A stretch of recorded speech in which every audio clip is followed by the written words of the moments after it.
I watched her scan my best friend from head to toe like she was dirt stuck to her shoe, and then say it out loud. In a crowded coffee shop. Years after high school. Years after I swore I'd never stay quiet again. I didn't raise my voice. I didn't make a scene. I just ended her. If you've ever wished you could go back and say the one thing that would have changed everything, hit subscribe.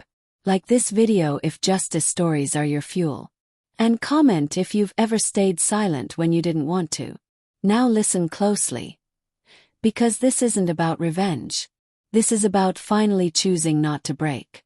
High school has a sound. It's lockers slamming in a rhythm like a broken heartbeat. It's sneakers squeaking on floors polished too often. It's laughter, too loud, too careless. And sometimes, it's silence.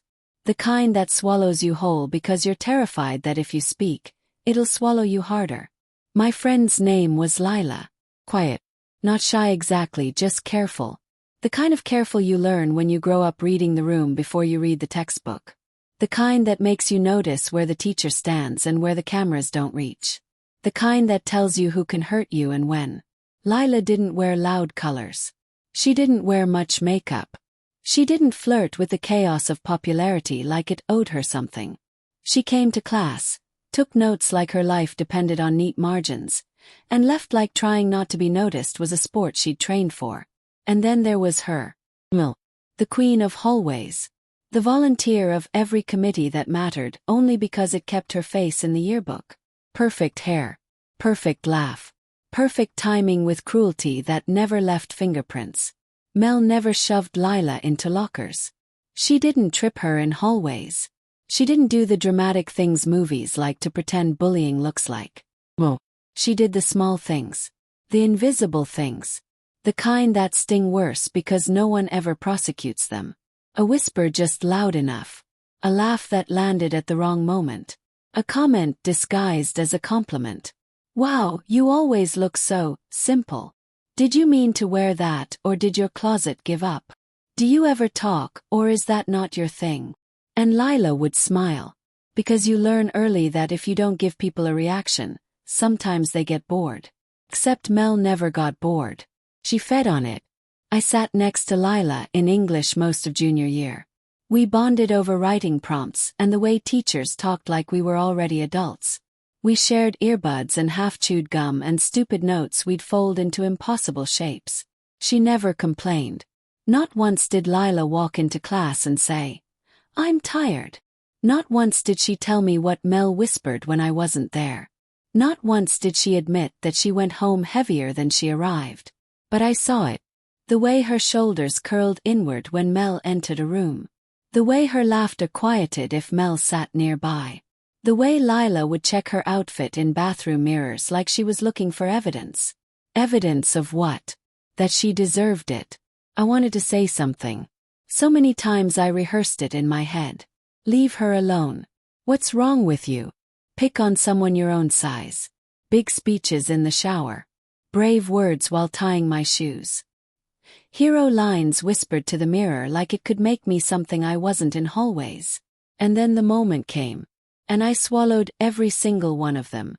The worst day wasn't even dramatic. It was quiet. Mel sat behind Lila in history, kicking her chair just enough to make it shake. Not hard. Just enough to make Lila stiffen every time. The teacher droned on about revolutions and wars and justice like we weren't watching one right under our noses. I saw Lila's pen shake. Just a little. I saw her jaw clench. I saw her pretend she didn't feel it. And I did nothing. At lunch that day, I watched Mel accidentally dump a little water onto Lila's tray, soaking her napkin and dripping onto her jeans. "Oh my God, I'm so sorry," Mel said, hand flicking to her mouth in fake horror. Then a laugh slipped out like she'd lost control of it. Lila waved her off and said, "It's okay," like a reflex. I walked her to the bathroom after. Stood outside the stall while she tried to dry denim with school paper towels. "I'm fine," she said when she opened the door and saw my face. Not even angry. Just tired. And something in me cracked. Not loud. Not dramatic. Just fissured. That night I lay awake in bed, staring at my ceiling, imagining all the ways I could have stepped in. How small it would have been. How simple. One sentence. That's all it would have taken. And I hadn't. People talk about guilt like it's loud. But mine was a weight. Heavy. Constant. Sitting on my chest like it had a lease. I started avoiding the cafeteria. I started pretending not to hear comments. I started shrinking right along with Lila. Because here's the truth no one tells you about bullies. They don't just hurt their target. They gut the witnesses too. Years passed.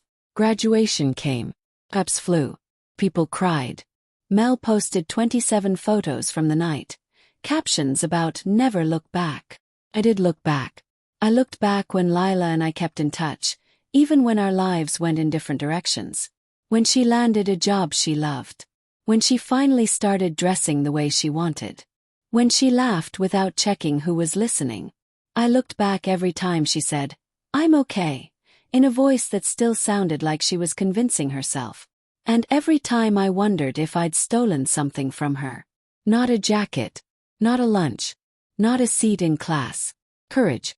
I didn't think I'd ever get another chance. Life doesn't usually offer reruns. Until it does. It was a Wednesday. The kind that sits between Monday's anger and Friday's hope like a tired middle child. Lila texted me. Coffee. We had a place. Tiny shop with cracked tiles and cinnamon air and music that always sounded like rain. We talked about everything. Work stress. Dating disasters. New shows we pretended we'd finish. Old dreams we acted like we still had time for. She looked lighter. Happier. The girl who once tried to disappear into lockers now took up space in her chair like she belonged there. And then the bell above the door rang. I didn't notice at first. Then Lila stiffened. Just like she used to. Not much. But enough for muscle memory to scream. I followed her gaze. And my stomach dropped. Same hair. Same posture. Same confidence stitched into her walk like it had been tailored there. Time hadn't humbled her. It had just polished her sharper.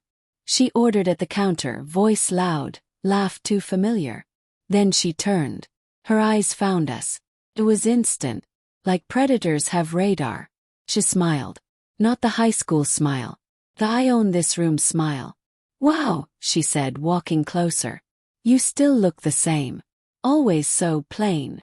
She let her eyes trail over Lila like a judge at a dog show. I felt heat climb my neck. Not anger. Not yet. Pressure. Like something coiled behind my ribs. Lila blinked, confusion flickering. Then she gave a tiny, polite smile. Oh, hi, she said. Mel ignored me completely. Only looked at Lila like she was evaluating a product with a return policy. Didn't expect to see you in a place like this, she added, glancing around the shop. The old soundtrack came back. Locker slams. Whispers. Laughter. My hands shook. Not visibly. But inside. It was an earthquake. I waited for Lila to say, "It's okay." Like it was a reflex memory. And she did. Yeah, she murmured. It's nice. Something in me stood up. Not dramatically. Not with fireworks. Just slowly.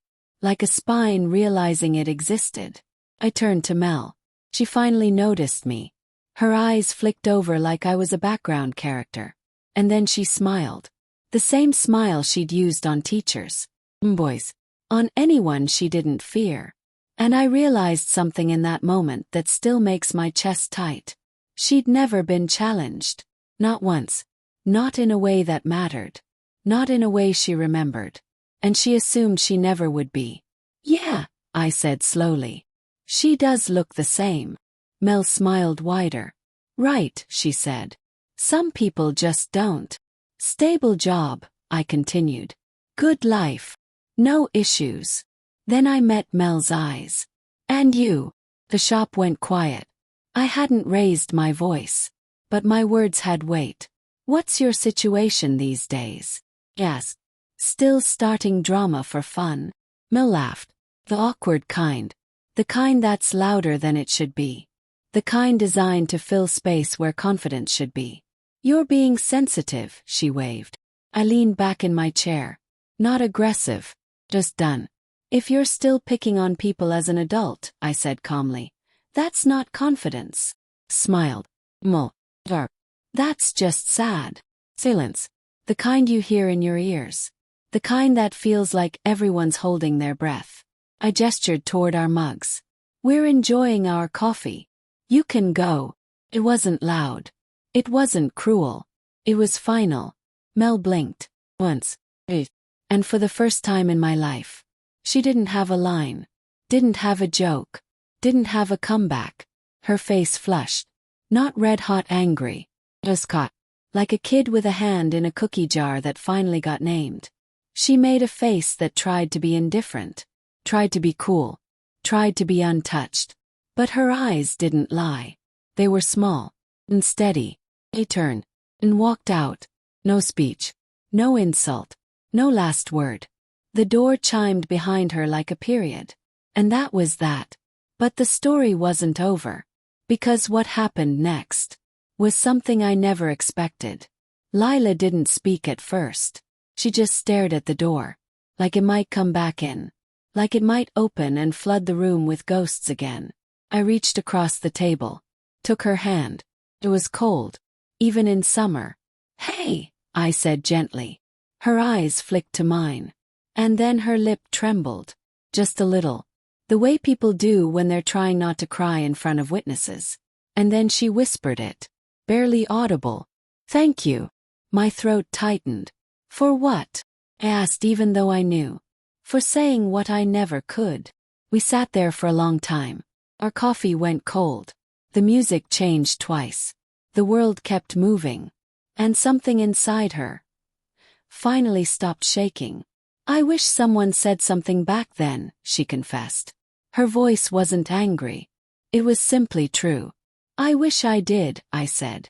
And I meant it more than I'd ever meant anything. We didn't celebrate. We didn't high-five. We didn't laugh in triumph. It wasn't a movie.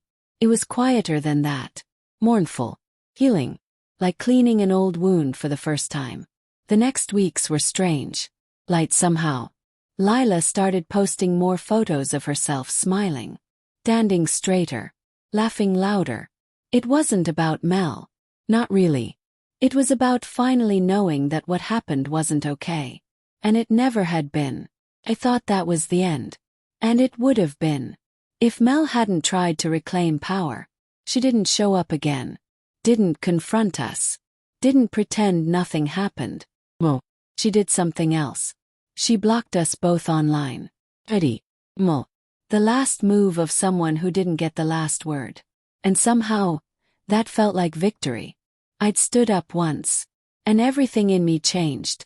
Because here's the thing about silence. You think it protects you. But it rots you from the inside. I started noticing things more. People being interrupted. People being mocked. People shrinking. And the words came easier. What did you mean by that? Not cool. Hey. That's not okay. I wasn't a hero.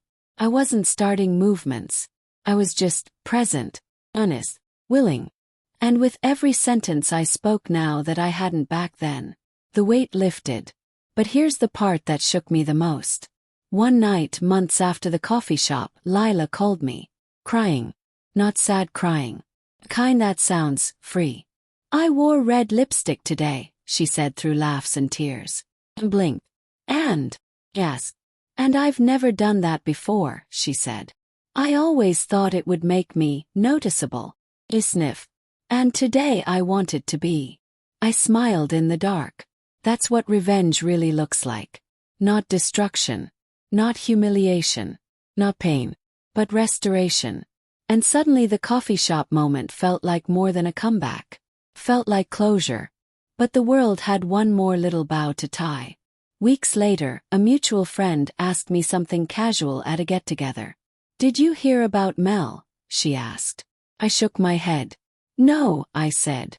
I shrugged. People are finally sick of her. Work drama. Friend drama. No one wants the energy anymore. I didn't smile. I didn't gloat. Just breathed. 'Cause it finally made sense. You can outgrow bullies. But they can't outgrow themselves. People think revenge has to be loud. explosive, dramatic. They think it needs a soundtrack and a slow-motion exit and applause.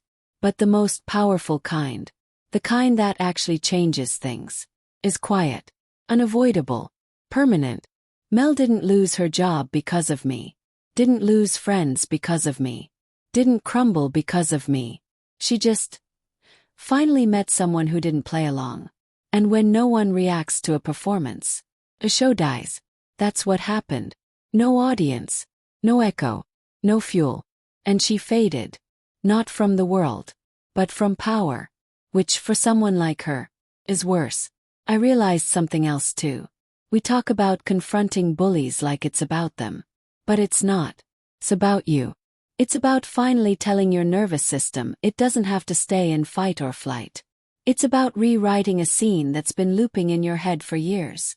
It's about standing up for the version of you that got told to sit down. I didn't change Mel.